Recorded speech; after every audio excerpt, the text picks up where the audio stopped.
Everyone, welcome back to another video. Today we are solving question 74, search a 2D matrix within LeetCode.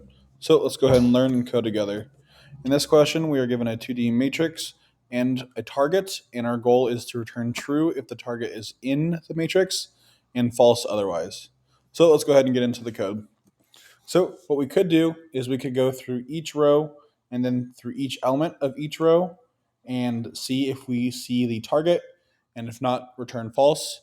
But one trick we can use is if we start from the back of each row. So for example, in example 1, if we start at 7, if we know that this element or any element after it going backwards is lower than the target, then we can just move to the next row because we know we'll never find the target in that row since it is in order. So that's a huge part of this problem. So let's go ahead and get into the actual code. So we'll say for I in matrix, oops,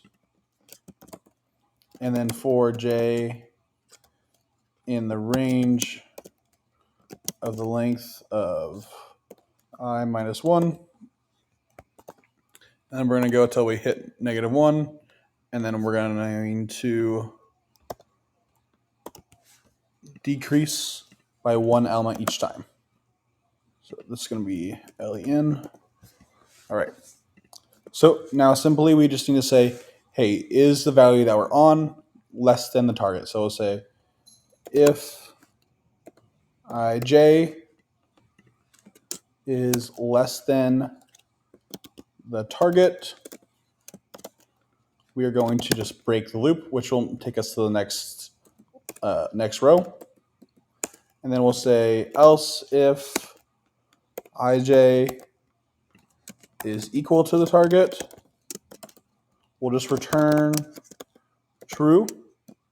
If neither of these conditions are hit, at the end we'll simply just return false. So let's go ahead and run this. Awesome, it works for those. Let's make sure it works for all the cases. And it does.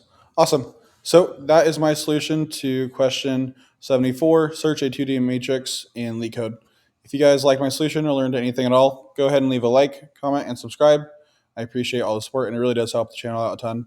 Other than that, I'll see you tomorrow. Bye-bye.